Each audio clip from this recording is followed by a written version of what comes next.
Emma stood in the busy airport terminal, her fingers gripping the handle of her old brown suitcase so tightly that her knuckles had turned white. The sounds of announcements, rolling wheels, and chattering voices filled the air around her, but she barely heard any of it. Her mind was focused on one thing: the precious items inside her luggage. 3 days had passed since her grandmother Rose died peacefully in her sleep. Emma had received the phone call while she was at work in London, and the news had hit her like a cold wave. Rose had been more than just a grandmother to Emma. She had been her best friend, her teacher, and the person who always knew exactly what to say when life felt hard. Now Emma was making the journey from London to her small hometown of Millbrook for the funeral, but this trip was different from her usual visits home. This time, she was carrying something incredibly special. Inside her suitcase was her grandmother's wedding dress. Rose had made it herself 6 years ago, sitting by the window in her little house, carefully stitching every tiny bead and piece of lace by hand. The dress was cream-colored silk with delicate flowers embroidered along the sleeves. Emma had always admired it when she was a child, and Rose had promised that one day it would be hers. Along with the dress, Emma had packed a collection of old family photographs. These weren't just any pictures. They were the only copies that existed of her great-grandparents, her grandfather as a young man, and Rose as a beautiful bride. Some of the photos were so old that the edges had turned yellow, but they were perfect windows into her family's history. The most precious item of all was a small, leather-bound notebook. It looked ordinary from the outside, but inside were roses, secret recipes written in her careful handwriting. There were recipes for her famous apple pie, her Christmas cookies, her Sunday roast, and dozens of other dishes that had brought the family together for generations. Rose had never shared these recipes with anyone else, not even Emma's mother. They were her special gift to Emma. "This is all I have left of her," Emma whispered to herself as she approached the check-in counter. The airport worker was a cheerful young man who smiled as he took her suitcase. "Special trip," he asked kindly as he attached the luggage tag. Emma nodded, not trusting herself to speak without crying. She watched as her brown suitcase disappeared onto the conveyor belt that would take it to the plane. For a moment, her heart skipped a beat. Something felt wrong, but she couldn't explain what it was. She told herself she was just being nervous because of the funeral. The plane ride from London to Manchester felt like it lasted forever. Emma stared out the small window at the clouds below and thought about tomorrow's funeral service. She had planned everything carefully. She would wear her grandmother's wedding dress to honor her memory. She would share some of the old family photos with relatives who hadn't seen them in years. And after the service, she would cook one of Rose's special recipes for everyone to enjoy together. Rose had always said, "The things that matter most aren't things at all, dear." Emma had heard these words many times over the years, usually when she was worried about money or possessions. But right now, sitting on this plane, the things in her suitcase felt like everything. They were her connection to Rose, her way of keeping her grandmother's memory alive. When the plane finally landed in Manchester, Emma felt a mix of sadness and anticipation. She was sad to be coming home for such a difficult reason, but she was also looking forward to seeing her family and sharing these precious items with them. She walked quickly through the airport to the luggage carousel, her heart full of hope. Other passengers from her flight were already gathering round the moving belt, waiting for their bags to appear. Emma stood among them, scanning each suitcase that came round the corner. A red bag appeared, then a black one, then a blue one, with wheels. Emma kept watching and waiting. More bags came round. Big ones, small ones, bags with ribbons tied to the handles. but her brown suitcase was nowhere to be seen. After waiting for what felt like hours, but was probably only 1 hour, Emma began to feel worried. Most of the other passengers had collected their luggage and left. Only a few people remained by the carousel, and they all looked as concerned as Emma felt. A kind airport worker named James noticed Emma's worried expression and walked over to her. "Are you still waiting for your bag, miss?" he asked gently. Emma nodded, her voice catching in her throat. "It's a brown suitcase. It has a red ribbon tied to the handle." James checked his computer screen and frowned slightly. "I'm sorry, miss. It looks like your bag didn't make it on this flight. We'll do everything we can to find it." Emma felt the world spin around her. Tomorrow was her grandmother's funeral, and everything she needed to say goodbye properly was gone. Emma stumbled out of the airport terminal, her legs feeling weak and unsteady. The automatic doors closed behind her with a soft whoosh, and she found herself standing in the cool evening air. The parking lot was busy with cars coming and going, people hugging their loved ones, and the normal sounds of life continuing around her. But for Emma, everything felt like it had stopped. She spotted a row of metal benches near the taxi stand and walked over to one. Her whole body felt heavy as she sat down. And that's when the tears finally came. They weren't just a few drops rolling down her cheeks. They were big, painful sobs that came from deep inside her chest. She buried her face in her hands and cried for her grandmother, for the lost suitcase, and for feeling so completely alone. The ringing of her phone broke through her crying. She looked at the screen and saw her cousin Tom's name.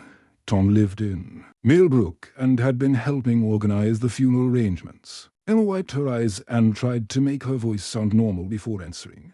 "Hello, Tom," she said, but her voice cracked anyway. "Emma, are you okay? You sound upset," Tom said immediately. He had always been good at reading people, even over the phone. Emma took a shaky breath. "Tom, I've lost everything. Grandma Rose's dress, the photos, her recipes. It's all gone. The airline lost my suitcase, and I don't know what to do.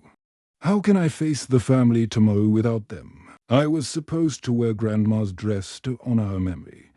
I was supposed to share the old photos with everyone. I was supposed to cook her special apple pie recipe after the service." Tom's voice was gentle and patient. "Emma, you haven't lost everything. You haven't lost the memories. You haven't lost the love." But Emma couldn't hear his words through her pain. All she could think about was how she had failed. "You don't understand, Tom. Those things were all I had left of her. They were proof that she existed, that she mattered. Without them, how do I show everyone how much she meant to me?" "Emma, listen to me," Tom said firmly but kindly. "Grandma Rose's love for you isn't in a suitcase. It's in your heart. It's in the way you laugh at silly jokes, just like she did. It's in the way you help people when they're sad, just like she taught you. Those things can never be lost on an airplane." Emma wanted to believe him, but the pain felt too big right now. She felt like she had let down her grandmother and her whole family. "I have to go, Tom. I'll see you tomorrow somehow." After she hung up the phone, Emma sat staring at the ground. She noticed an older woman sitting on the bench next to hers. The woman had soft grey hair that was neatly styled, and she wore a dark blue coat. Her eyes were kind and reminded Emma a little bit of her grandmother Rose. The woman had been sitting quietly, but Emma could tell she had been listening to the phone conversation. Instead of feeling annoyed, Emma felt strangely comforted by the woman's presence. "Excuse me, dear," the woman said softly. "I couldn't help but overhear your conversation. I lost my luggage once too, on the way to my mother's funeral. I thought it was the end of the world." Emma looked up. surprised that someone understood exactly what she was going through. Really. What happened?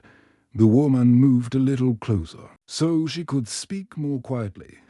My name is Margaret. I was flying from Edinburgh to London from my mother's funeral 5 years ago. I was carrying my mother's jewelry, her wedding ring, her pearl necklace, and her favorite brooch.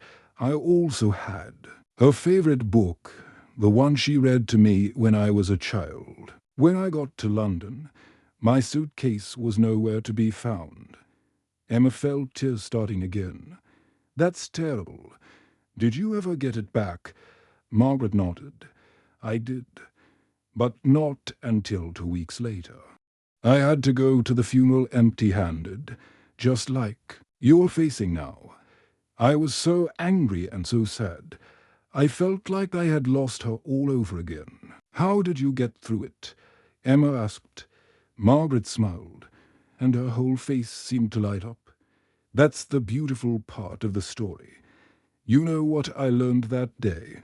Emma shook her head. Waiting to hear more, I learned that the most important things my mother gave me weren't in that suitcase.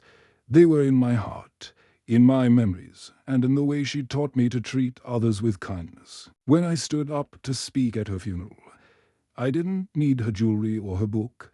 I had her love, and that was enough. Emma felt a small spark of hope, but the pain was still too fresh and strong. But what will I tell my family?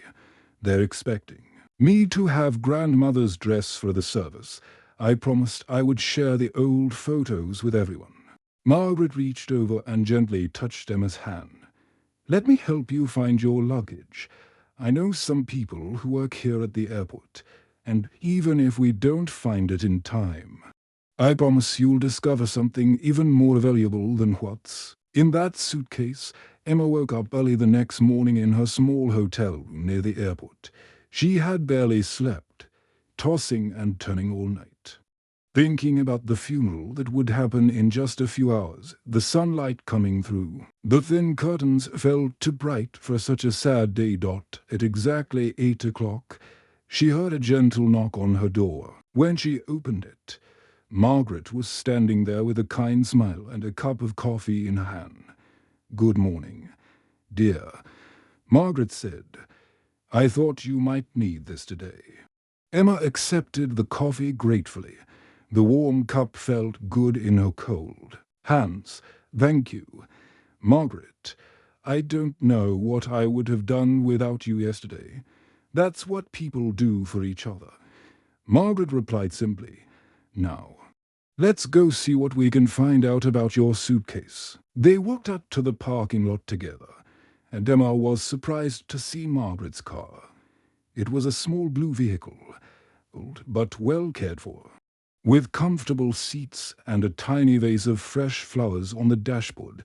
My late husband always said flowers make every journey better, Margaret explained as they drove toward the airport. When they arrived at the airport, Emma was amazed by how many people seemed to know Margaret. She greeted the security guards by name, waved to the woman working at the information desk, and seemed to have friends everywhere they went. I used to work here, Margaret explained. 20 years in customer service. You meet a lot of good people when you spend that much time helping travelers. They made their way to the lost luggage department, which was located in a quiet corner of the airport that most passengers never saw. Margaret knocked on a door marked staff only, and a tall man with friendly eyes opened it.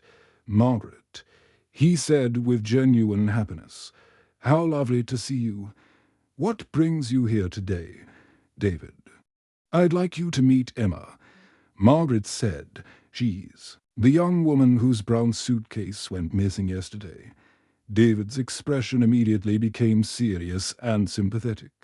Ah, yes, I remember that case. Please, come in and sit down. The office was small but organized, with computer screens showing flight information and walls covered with charts tracking luggage around the world. David sat down at his desk and began typing on his computer. "Your bag is quite the traveller," he said, looking at his screen. "It went to Scotland first, then to Ireland, and now it's somewhere in Wales. We think it will be back in 3 days." Emma felt her heart sink like a stone dropping into deep water. 3 days. "But the funeral is this afternoon." Just then, a young woman with curly red hair poked her head into the office. "Is this about the brown suitcase with the red ribbon?" she asked Alice. "Perfect timing," David said. "This is Emma, the owner of that suitcase." Alice came into the office and sat down next to Emma. Her smile was warm and genuine. "I'm the one who tracks bags across the country. I know this is hard, but I want you to know that your bag has been touched by many caring hands. Every person who has handled it has been trying to get it back to you." Emma felt tears starting to form in her eyes again. "But it has my grandmother's wedding dress in it, and her recipes, and old family photos. I needed them for today." Alice reached over and gently touched Emma's shoulder. "I understand. I lost my own grandmother last year. But let me tell you something. I've been doing this job for 5 years, and I've learned that the most important things about the people we love can't be lost in luggage. They're carried in our hearts." Margaret put her arm round Emma. "Sometimes the journey teaches us more than the destination." After leaving the airport, they drove through the English countryside toward Millbrook. Emma watched the green fields and small villages pass by the window, and she felt nervous about facing her family empty-handed. What would they think of her? How could she explain that she had lost the most precious things her grandmother had left behind? When they arrived in Millbrook, Margaret drove straight to a small house with a red door and a garden full of roses. "This must be your Aunt Lucy's house," Margaret said, reading the address from a piece of paper. Emma felt her stomach twist with anxiety as they walked up the front path. Before she could even knock, the door opened, and her cousin Tom appeared. His face lit up when he saw her. "Emma," he said, pulling her into a big hug. "We've been waiting for you." Behind Tom, Emma could see her Aunt Lucy and Uncle William. They both looked older than she remembered, but their faces were full of love and warmth. When they saw her, they rushed forward to embrace her. "Oh, Emma," Aunt Lucy said, tears in her eyes.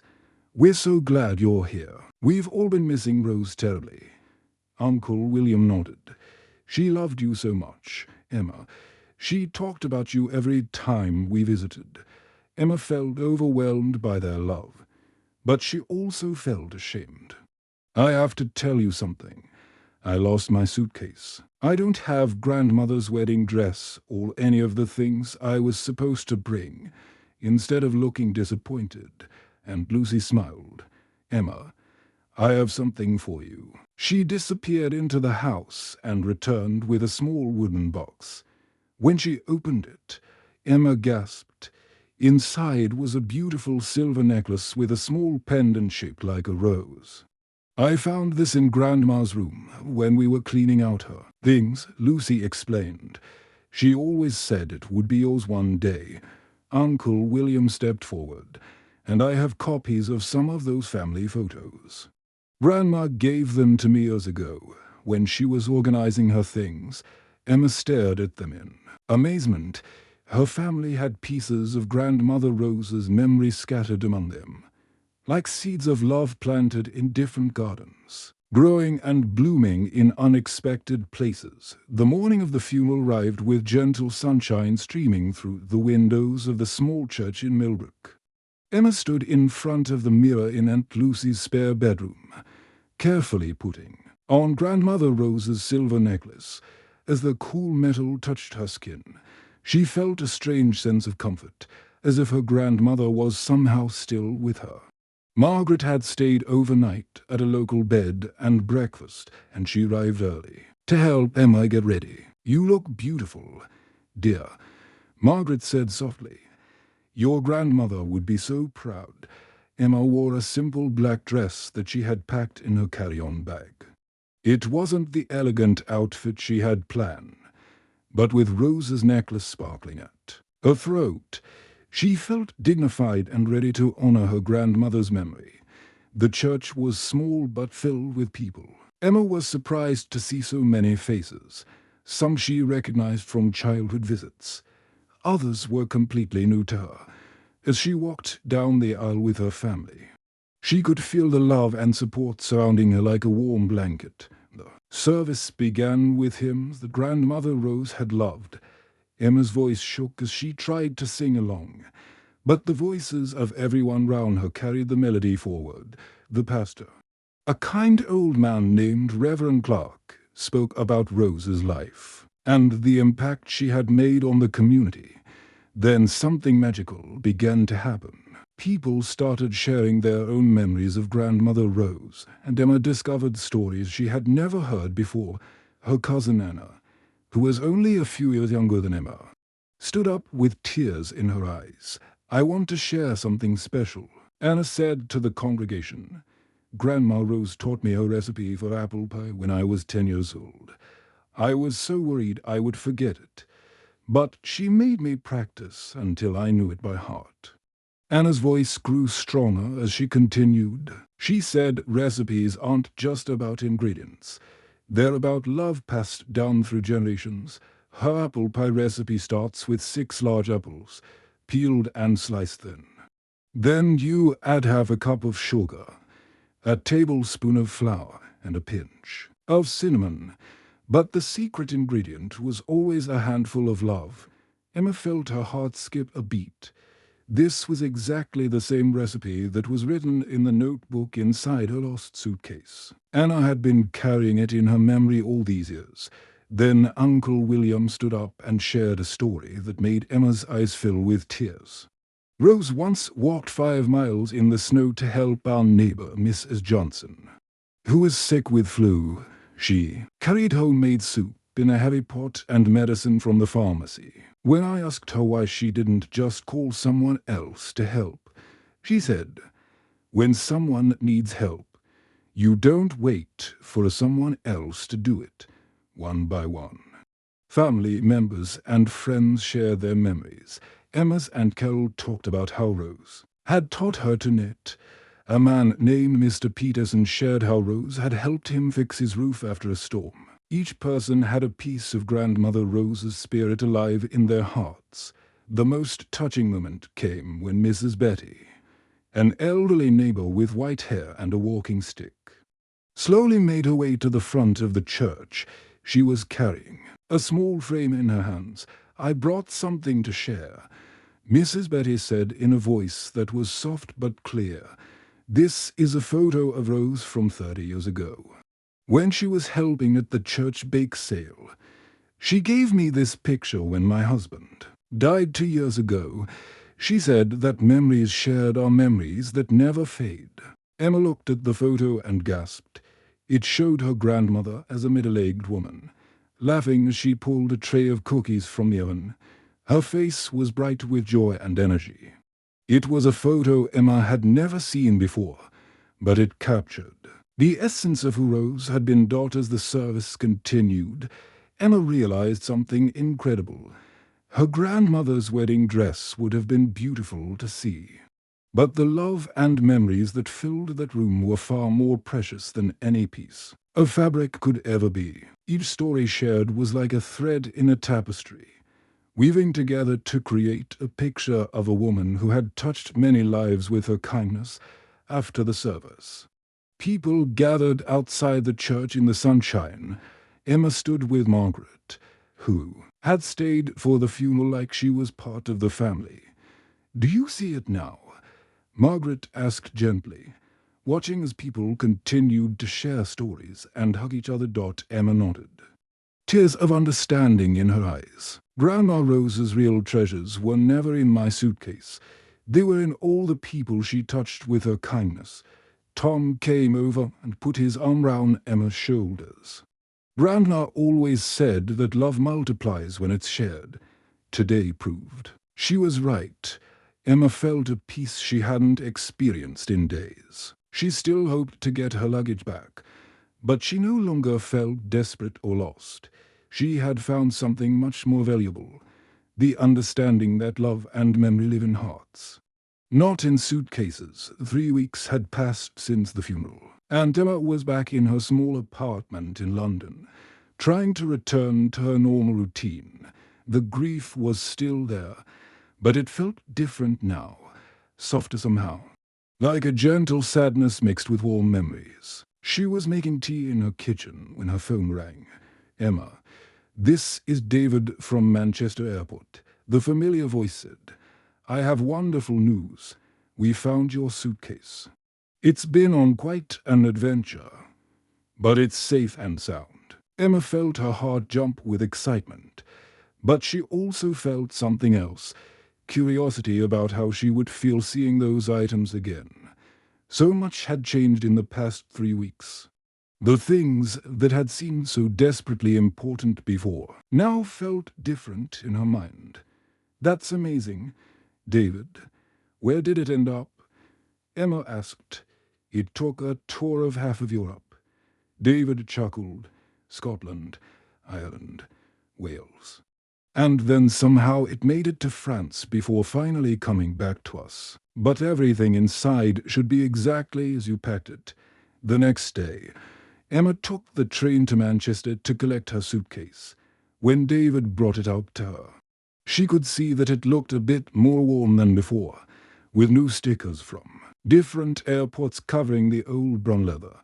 But the red ribbon was still tied firmly to the handle. Back in her apartment, Emma sat on her bed and slowly opened the suitcase. Everything was exactly as she had packed it 3 weeks ago. Grandmother Rose's wedding dress was still carefully folded in tissue paper, still beautiful with its delicate lace and tiny pearls. The old family photos were still there, still precious glimpses into her family's past. The recipe book was still filled with Rose's careful handwriting. But Emma saw these things differently now. They were wonderful reminders of her grandmother, but they were no longer the only connection she had to Rose's memory. They were just one part of a much larger story. Emma had an idea. She picked up her phone and called her cousin Tom in Millbrook. "Tom, I got my suitcase back," she said, "and I want to do something special with the things inside it." "What do you have in mind?" Tom asked. "I want to organize a community event called Sharing Rose's Legacy. I want to bring the wedding dress, photos, and recipes to display. But, more importantly, I want to invite everyone to share their own memories and stories about Grandma." Tom was quiet for a moment. Then his voice filled with enthusiasm. "Emma, that's a beautiful idea. Grandma would love that." 2 weeks later, Emma returned to Millbrook with her suitcase and a heart full of plans. The event was held in the town hall, a cozy building with wooden floors and large windows that let in plenty of natural light. Emma arrived early to set up displays of her grandmother's things. She hung the wedding dress on a special stand where everyone could see its intricate details. The old photos were arranged on tables where people could look at them closely. The recipe book was open to the page with the apple pie recipe that Anna had recited at the funeral. People began arriving in the early afternoon. Mrs. Betty came with her photo of Rose at the church bake sale. Anna brought ingredients and actually demonstrated how to make Grandmother Rose's apple pie, explaining each step to a group of fascinated children and adults. Uncle William told stories that made everyone laugh and cry. He shared the tale of how Rose had once chased a chicken round the yard for an hour because it had escaped from the neighbor's coop. She was determined to catch the chicken and return it safely. He said, chuckling, that was Rose. She never gave up on anything or anyone. Margaret had made the journey from Manchester to attend the event. She brought her mother's cookbook, the one that had been in her lost luggage years ago. This is what I learned. Margaret told the crowd. when we share our treasures. They become everyone's treasures. They grow bigger and more beautiful, instead of smaller. Emma looked round the room at all the faces, young and old, neighbors and strangers who had become friends. Children were listening to stories about their great-grandmother. Adults were sharing their own memories of roses. Kindness, everyone was connected by the simple act of remembering together. She realized that a lost luggage had led her to find something much more valuable than anything that could fit in a suitcase. She had found a community of people who understood. That love grows when it's shared. 6 months later, Emma started a small organization called the Rose Project. She helped people in different communities share family stories and traditions. She learned that there were many people like her who had lost precious things, but through sharing their stories, they found that love and memory could never truly be lost. Emma kept Grandmother Rose's wedding dress in a special place in her apartment, but now she also carried something even more precious. She carried the knowledge that the most important things in life cannot be packed in any suitcase. They live in our hearts, in our actions, and in the connections we make with others. Every time someone shared a story through the Rose Project, Emma felt her grandmother's love growing stronger, not weaker. She understood now what Rose had meant when she said, "The things that matter most aren't things at all. Dear, the most valuable treasures were the ones that could never be lost."